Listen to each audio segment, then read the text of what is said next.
online. Mbote Kinshasa, Mbote Brazzaville, Mbote Diaspora, Mbote Mokimba, Obolanga. Émission Nikil 168 heures. Émission par la racine religion, sociale, politique, économie, culture et sanitaire. Surtout les à la vie et presse Congo Télévision. Et l'autre fait, on a dit sur l'autre, le Seigneur Nzambé, le prophète Moïse, pour Yaouti, Mboka Yangola, précisément la Katiavi et Luanda. Azar, c'est jour à Kinshasa, pour profiter de tout ça, l'émission.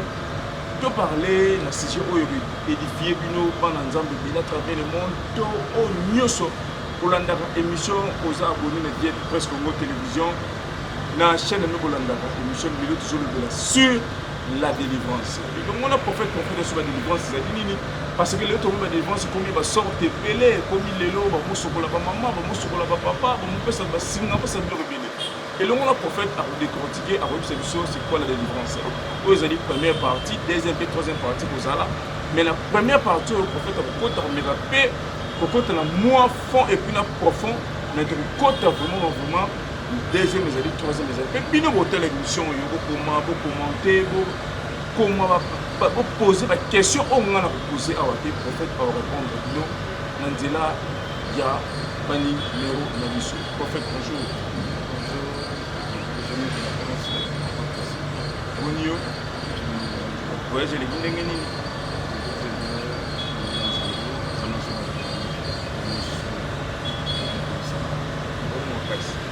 En fait, notre lancé, pour ce thème, de parler sur la délivrance. Délivrance, c'est Zadini. Délivrance, c'est d'abord la prise de conscience. Il y a mon trois zones à Kanga. Délivrance, c'est d'abord la prise de conscience. Il y a mon trois zones à Kanga. Bon, délivrance, c'est d'abord mon thème à moto. Il faut faire. C'est-à-dire, ce qui est prise de conscience, c'est la salité. C'est-à-dire, nous faisons des délivrance. Pourquoi ça va faire? Pourquoi on a commencé à faire? Pourquoi on a commencé à faire dans la catégorie? Mais ce qui prise de conscience, c'est là où ça l'est. Vous avez délivré. C'est-à-dire, bon, on peut ça ma femme. Et même pas passer dans ça. Donc, je vais me dire c'est plus. Et tant que conscience na yo d'abord et salité par rapport à quoi, ça dit ma bé au ça. Par exemple, vous avez la carte Kindumba, vous avez la carte Kindoki, vous avez la carte magie, vous avez la carte ya oza dans le monde. Mais ce qui d'abord au tiki d'abord le point. Il y a pas de délivrance na yo, il faut d'abord ça. C'est ça pour les choses. Mais les lois basés dans le genre de l'extérieur sur les délivrance des amis pour monter au koya. Moi, yona ni na tata moi sinon non c'est pas ça la délivrance. Non, délivrance c'est les attaques non moto à quoi soit des moments quand le banakacha moto à qui aux hommes que lorsque Jésus-Christ a zonné quand lorsque a commis par exemple la Lazare je crois que l'on a touché entre deux versets dans la référence un peu différence lorsqu'il a commis la tombe à Lazare et l'autre quand moko a tiré tout juste la parole. Les places de Christ a donné temps pour ça la discussion des mots des Aragati. Quand il avait dit Lazare sort, directement Lazare il faut d'abord quitter et si quand il faut abîmer d'abord les bancs. Les attaques par rapport à nous, beaucoup discutera des mots, tata moi aussi, Kingani, par rapport peut-être à Moutouana ou l'esprit à papa, soit vraiment sur Baratinaï, peut-être non, à un non converti. Parce que tout le monde a maman qui ont essayé d'aider papa Christian. Tout le monde a coupé, a passé, comme belle macasse. Les appels mots que l'on voit, les amas pour le macasse, qui sont opposés à la peuple diaspora, même au monde entier, pour sauver le niveau, il y a mission et le niveau qui a ça. Parce que c'est la honte macasse. Et comme même les coupes, pasteur, on s'est dit la bandit. Au super au monde à quoi ils appellent des mots, mais par rapport au débat, c'est bon, il faut créer la base de l'église. Pour créer actualité, il ne va pas passer soit le leader de l'église et moi dans le monde entier. Par exemple, au monde a pas de mal. Il y a des passés musulmans qui sont en train de faire des photos. Et puis, il y a des gens qui sont en train de faire des photos. Et puis, soit que vous appréciez n'importe où. Ok, il n'y a pas la vie. Le véritable lot, c'est la parole. Les gens ont sur c'est rien à voir de ça par rapport à ça qui nous il faut d'abord savoir le Dieu qui est le véritable parole. Christ a franchi d'abord. Mais le lot prophète Moïse on dit que non délivrance c'est une prise de conscience.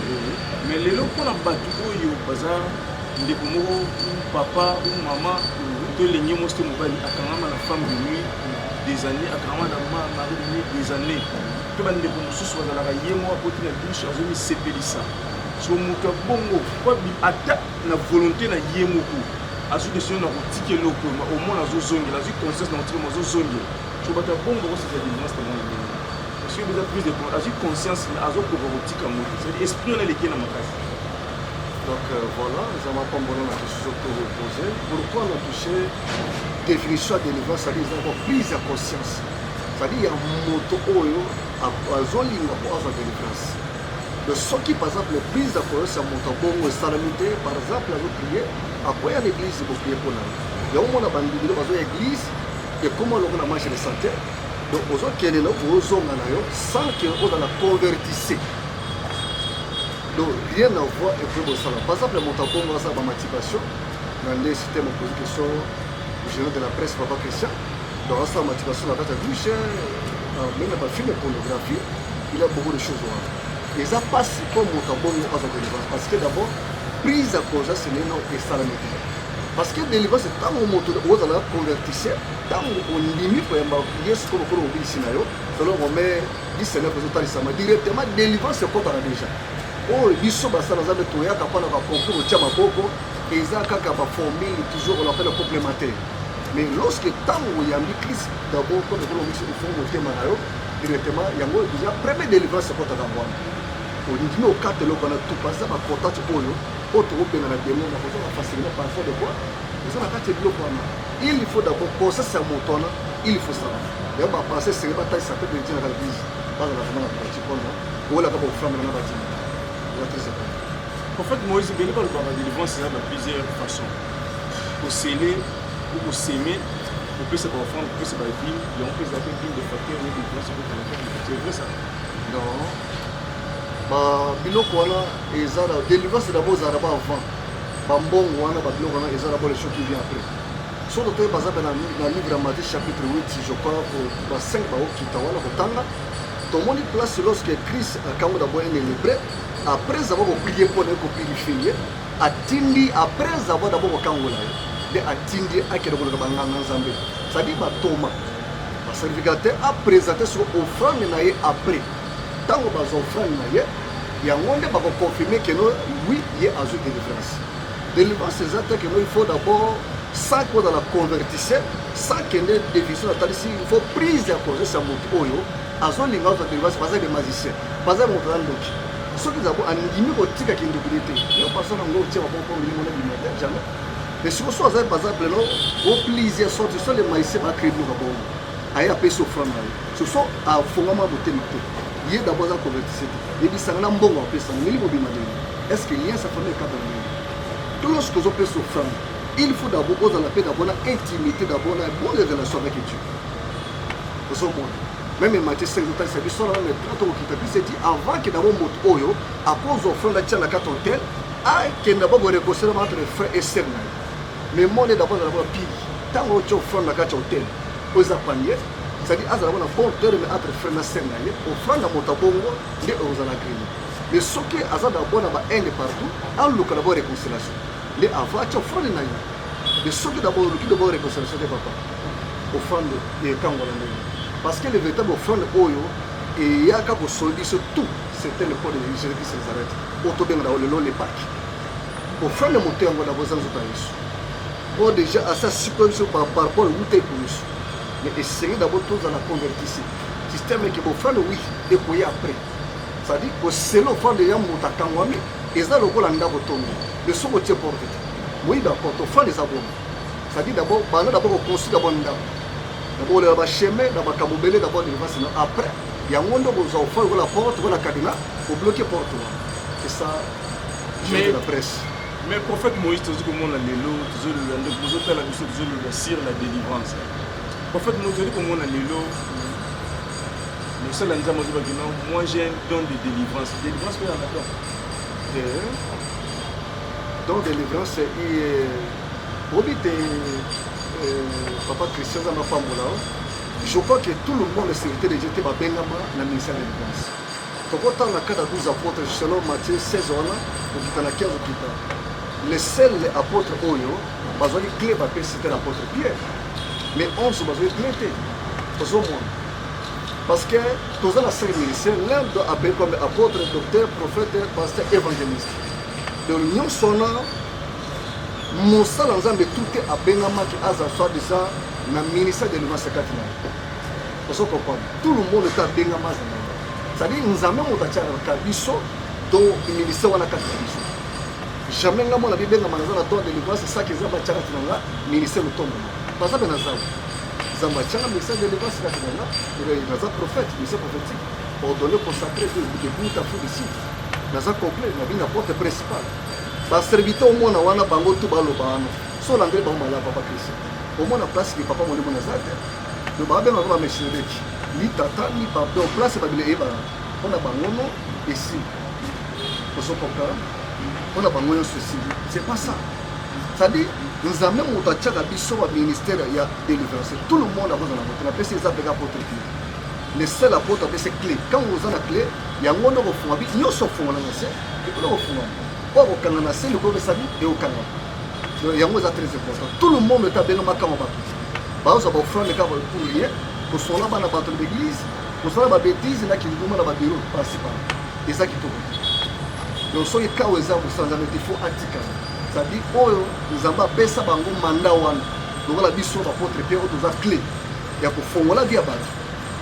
To continuer mon salon za babenga biso ko baza di domaine te bako lo ba kisi be dingo ba brazavi ba ko so ba kisi passe par là il y avait su bouchon ko ça ba tika bloko passer à bientôt Jésus Christ il vient bientôt bon invité na bango nous apporte ba passer ba prophète je savons ce que prophète Moïse toujours comment na lelo kolobi nomba de je parler sur la délivrance ndengo tikolo ba délivrance la prise de conscience ko tikelo ko bon on y a tout le monde à dans l'église on va jouer on a tiqué on a diminué on a suscité on a tiqué tout ça c'est quoi c'est spectacle ou c'est il y a un peut-être des facteurs de délivrance on a pas existé parce qu'il y a un tout le monde dans l'église est belé que nous les lots sont pasteurs en église à quoi ici va tout est minimum limité pour moi pour se libérer so da ganya ya ite c'est minimum c'est limité so c'est des campagnes donc minimum s'agiter c'est que campagne l'équipe bien. Donc, nous devons la délivrer. Il faut s'agiter pour me dire le bakati na hier ou nini. Ou ce que salami bon on est moutos à délivrer. Parce que conception de comment on est yango. Bana nzambe belé.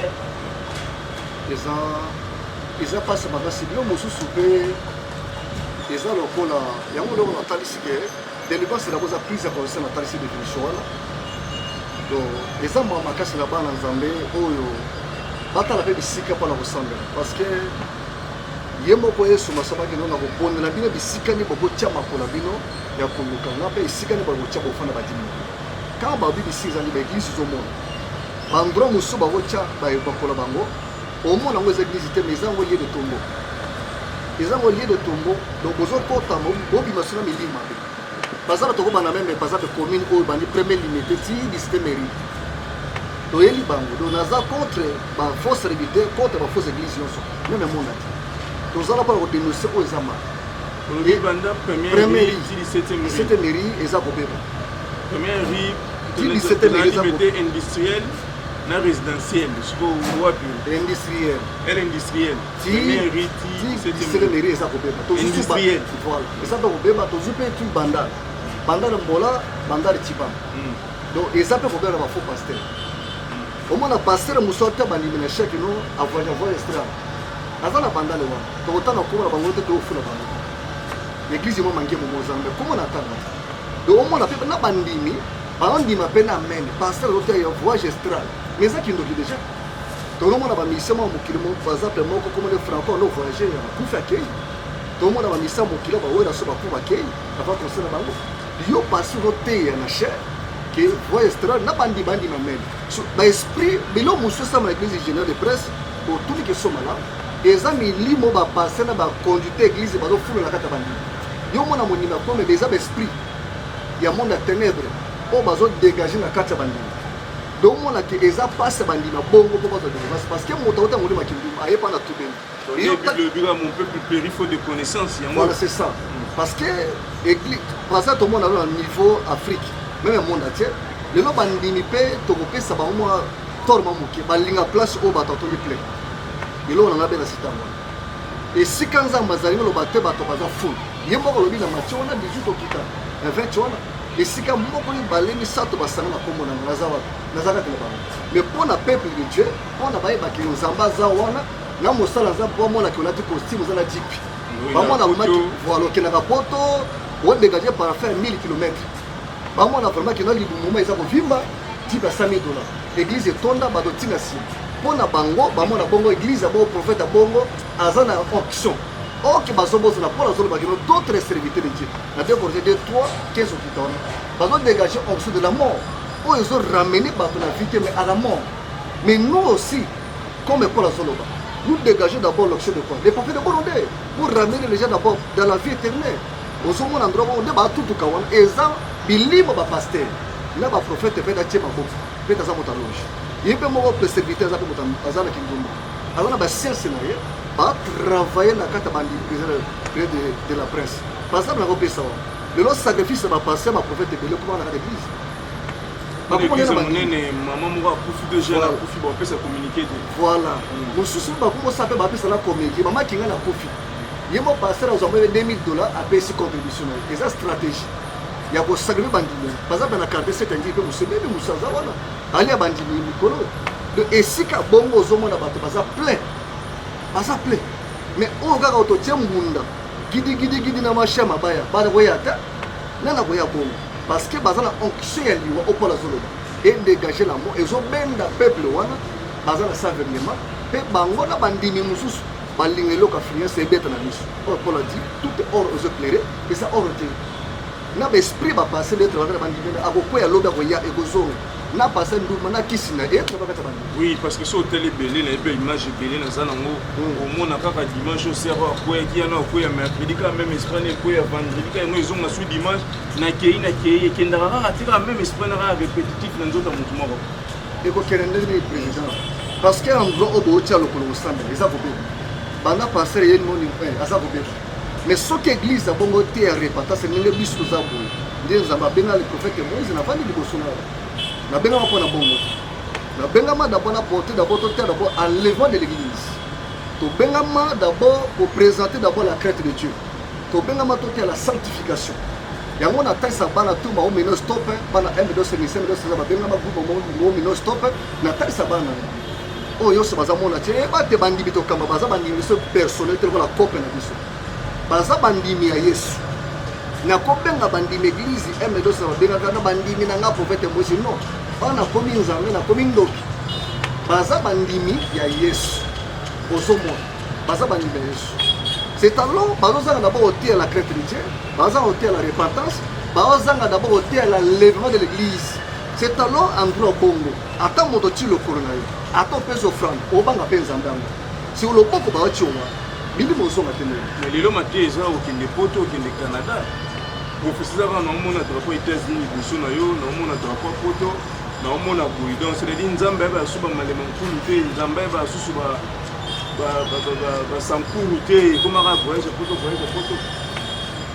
c'est alors prophétie eza sundeli parce que tozomona plipa bapaster par exemple mboka congo bakota te na bagouvernement surtout moi même elire ya mboka na biso ezokende oyo eza befaute bapaster lelo le monde balanda me message oyo émission eleka awa président de la presse bato lokola bino baza bato fo basimba bino malamu parce que meme na mosika na mission otalaka naza kolekisa yango très bien biso abata vérité bakoya te bapaster nde baokima bino oza bato meme gouvernement ya mboka oyo nazotalisa lelo andire tiawa basoutenir yo meme nanga le prophète moïse nzambe apango tomba to parce que endroit oyo vérité ezali tozongomomona bajournaliste bakongola banotage ya bapaster mosusu privé bana bitinda na bango baprépare eloko moko ndenge akuzu doloba boloba boye nde bakomosala kolokola émission ya cope voilà ere na tv basala babezi na bango ekota na chaîne ya youtube afuta ndako asomba caribio osomona biloko bongo eza normal te prophétie koya ndeni parce que esprit de dieu kati na bango sekei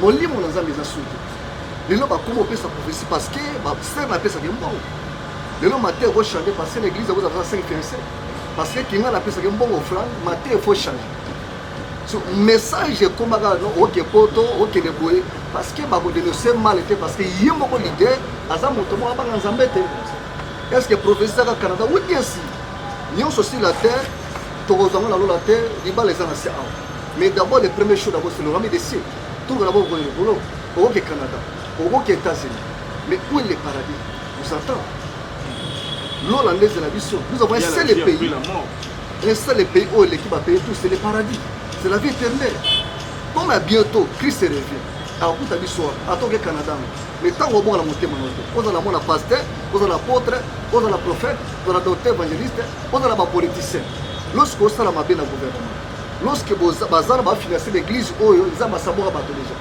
parce que collaborer avec les pasteurs ils vont na mboka ils ont pour faire c'est alors mon attaque États-Unis là mon le combo là qui ndo qui na qui s'activité so lorsque Christ doit venir to kenwa batana bato yango zamba bina machona 6 ko kitana 23 tout le cas d'abord première chose le rumi de si toutes choses viendra après c'est les matabis président liba les amatabis mbongo za matabis voyez za matabis téléphone za matabis tout le monde alors génération ba jeune fille comme génération de iPhone 17 donc ba comment te kana nzuta ba pona ba iPhone 17 oui ba ko peso iPhone 17 au côté hôtel au sama moyoso mais lorsque Christ doit venir est-ce que iPhone 17 au portant la vie il y a Rome 17 il y a onze la mission nous sommes là pour préparer d'abord les peuples d'abord pour l'enlèvement tout préparer l'église pour l'enlèvement tout ça va servir par prophète pour la bonté pour la bonne pour la dipité vous mecs qui n'a pas pauvre n'a pas riche en esprit pour ramener d'abord les peuples de Dieu dans le niveau paradis c'est ça qui est une chose qui est très important auprès de nous il y a besoin de voter la vérité parce que maman a appartenu à l'église à voter la vérité parce que maman a occupé l'église bon on a pas foutu en église carburant c'est la personne qui m'a $2000 moi 100 moi 500 à dévier vérité mais à pas prophète Moïse la terre a la vérité attends au PC en bon attends million na voter tayo o esa vérité la religion esa vérité ce que boy le église ma kiona OK na pas passer ma kumwali mbongo bon c'est ça le prophète Moïse Olobi pour banda première rite 17e rite église ya malamu ezalite mais l'église wana elle est la première rite 17 comment l'église on a la délivrance na place de Salem et ça la ngoko l'église mon 10e rite prophète abongoli sexe moi si sexe ya moi na pardon moi na zaki bota mobali susu moi si ya lobi moi na za moi si moi na bo moi si wana komindoki mosala nzambe ata ozopelisa moto oza na droit recherche sexe ya mwasi masculin féminité de tomona système tokola tomona si yango nazo baza prophétie mona ti balanda message l'église on a le 10e riz industriel prophète wana kasi eza makionati yo somona place na bible nini délivrance nini oyo esamaki nyama soit mbisi ya mai ngolo abina zuta moto soit de sexe à moi si babongola do passer au commis place mais bon Jésus Christ va bosser la plus que moi on pense ça on est commis magie on les a bons embêtés kasi bato tout bazana l'église à bongo na zolo bela bango lelo babima na l'église à bongo église à bongo ezangi chandelier babima na ba place à bongo so ba place tout bazola na ngamona lelo balonga na ba église à bongo bazo travailler ba cherche beto la bana eza ba système moko de tout monde ba carte de Christ bakati bedingo bakati ya kiasa baoza ba sardine ba mitine sardine ba pandi sardine na bambongo tina bambisi yebisanga eza système bakati yango bakoza ka l'église motazuka su mucho bazana pa musolo nga boye ala fulu monibi boye modina bambani moto mona ye akelo ko na Gabon lelo ya wana batame na Angola kuna ba kumo dise batangola kuna osoko pona ngo ya mona descendant wana ni papa la biso neema après na Gabon to yebi yango melelo ya kobata na Angola ba mona do kuna comme prophète international Angola atonga kuna mais suka musha pa mapoto na lokota akoya bambani ye wana nemba kobata na kata Angola kuna to bodelo so ba komona ba wana eza église makio zamba za wana ke bongoli sexe ya mwana comme ya mwasi eza kindoki président iloko ba quartier eza bilo ba dingo eza nzambe c'est nzambe mota décider c'est la même église Joël Francis Tati zamba za wana te to de ko fula bango te président osomona un serviteur bazar le prophète akoza nzela soutenir so bango fali nzela soutenir na ba jeune nyonso nzela soutenir est-ce que peuple de Dieu place tout besoin na ngabeni tane na transpirer na milicho iso masanga na kanga na molimo na mafuta est-ce que bako comprendre que église bongo za mazate motazo usabandimi na ko parler langue est-ce que bayo sa église peuple bayo bako parler langue surtout l'enseignement où tu vois de parler en langue, apprendre comment parler. Quand c'est pour l'église, autant il y a 17 millions de chances de la soutenance. Donc on compare soit tu es côté Fali, soit tu es un prophète à solo. On a un prophète à solo. Zambaza wanata. Zambaza wanata.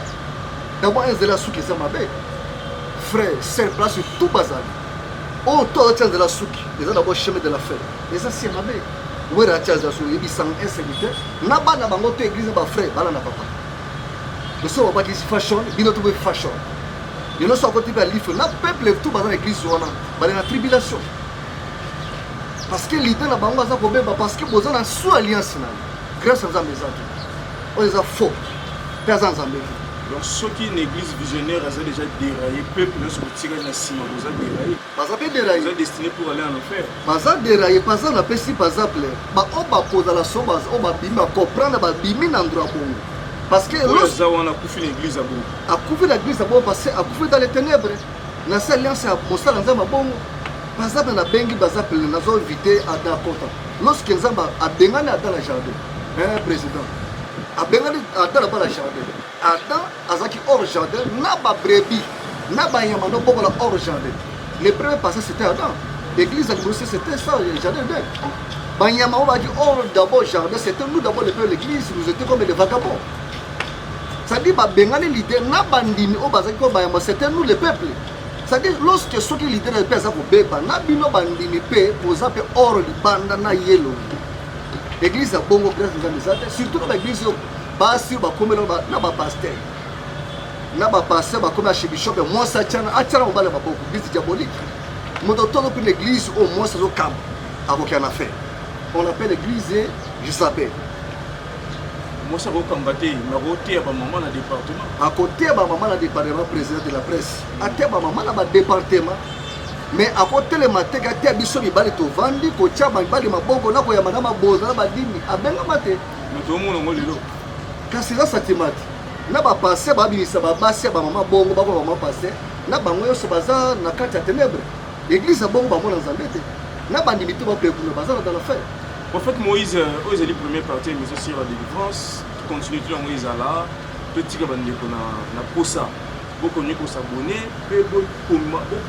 pour s'abonner massivement dans votre chaîne VIP Place Congo Télévision, pour commenter, pour commenter la biseau.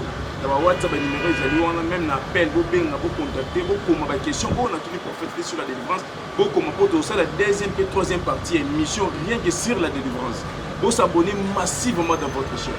Prophète émission la plus ceci. Pas de retenir ni dans l'émission le lot, les questions na toujours pour mon édifier peuple de Dieu à travers le monde en attendant la deuxième partie émission. Et là, on a connu ça. Peuple de Dieu partout aux Nanga. Avant d'abord que les biscuits par exemple au Sambola, dans l'église surtout au côté, il faut d'abord poser la convaincu. Il faut d'abord mollir mon azambe l'obérabino. Dans les biscuits presque aux Sambola. Deuxième chose, bon linga magas ko tous les bétana ba pasteur, ba leader au place tout aux bonde. Et troisième chose, voyez ba sikani boko pesa ba 10 000 bo fana bino ko za la parce que il dit c'est que l'homme aura semé qui le mentionnera. La mec qui donne, c'est la mec qui reçoit. Il y a un peu de si qu'elle belle, vous avez fait un badi minabino, ma beaucoup de tchakabino, ou le boss à la béni, vous avez la cam maudit, mais bazo maudit bino, vieux zate. C'est un endroit bongo. Lorsque vous avez la passage, vous avez la pratique. Ou de lui, par exemple, mon service na président, to comme la souka pour la parole sur Pessinga, et de Djebo dans la place Rosali, à condition et à la recommandation. Comme maintenant, la salle à Bilouana. O ba kola pastorat, ba toja, ba rouge, ba nini, ba consécration, ba grimace ba église. L'église a bongo, bobi ma bandro wana. Et là ba muke ou d'olive, o mungo, o bouchurouche, o boya biloko wana, o avant de délivrance faut abima na faut femme donner à longwa. Bobi ma église a bongo, ce sont les démons. Donc tout le monde a Satan à personne. C'est un endroit où le Dieu n'a pas les sibino, état que mon Zambé, état que humble serviteur, esclave de Dieu, bon longo babisika bongo, bon dima pratique bongo. Au chenette de délivrance, au milieu de la chenette, on a semé le pain, talaboy. Non, non, non, non. On est comme machion. Donc, il y a bino vérité, afin que grâce en Zambé, et que la tabino. Na ebite bino tout place pour la nanga, pour ça, choc, coup, ça va faux serviteur, le loba te belé, il va prophète. Bamo na kaba dotu bakobi de bogono. Tona vrai dollar na le faux dollar zali. De lorsque place vos amis bozala décité tozelongo na bino bokotongo makambo bele makasi avec bisi bino boprier donc nzambe apambola biso mpe apambola général de la presse. Merci bandeko balanda à travers le monde ou dans l'émission Kinshasa 68 heures. RNF sera bino que tous en avez sujet moko édifié à travers le monde. Tous en avez chaîne au baleka comme ça l'émission pour nous finir te pour créer ba best. Tous en avez tout oyo to yaka na télévision to na internet pour nous donner n'importe quoi to ba dans la mission. Na sera bino chaque fois bandeko balanda à travers le monde to yaka na ba sujet oyo et fortifiera pe édifiera bino peuple à travers le monde. Parce que mon kilo est un nzambe, mon tout nyonso ali mwana nzambe. Et des nganga, et des mages, et des méchants, des gistes, nous tous sommes les enfants de Dieu. Donc, Earth volontaire, mes missions, édifier à nous. Vous restez toujours branchés. Vous allez première partie, deuxième et troisième partie, suite et fin, il y a une mission des alliés. Nous avons promettre nous. Deuxième, nous avons troisième, nous avons. Vous s'abonner, beaucoup moins. Pas de temps aux États-Unis, Canada, au Mexique. Na Hollande, Italie, France, Belgique, tout le monde. Tina ba Côte d'Ivoire, Guinée équatoriale, onyo so benga. Tina Burkina Faso. Boko nyoko beaucoup like, beaucoup partager l'émission. Beaucoup taper na ba page via presque mon télévision, beaucoup langa sous intégralité émission, même na Facebook, même na TikTok. Beaucoup mon émission où le prophète Moïse a parlé sur la délivrance. Restez toujours branchés dans votre chaîne. Merci na Bobo Semlov pour vous donner depuis l'Allemagne. Merci à Miss du Congo, Moté Mapembe. Merci à honorable Jean-Marie Ngandou, le patron de la fondation Jean-Marie Ngandou, l'ennemi de la pauvreté dans les États-Unis d'Amérique.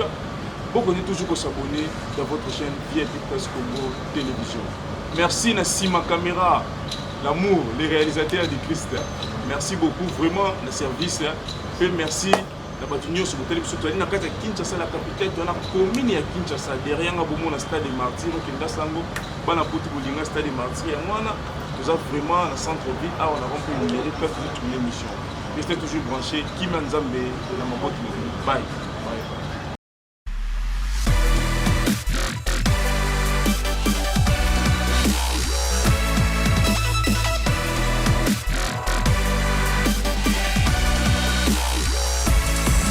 VIP Presse Congo TV online.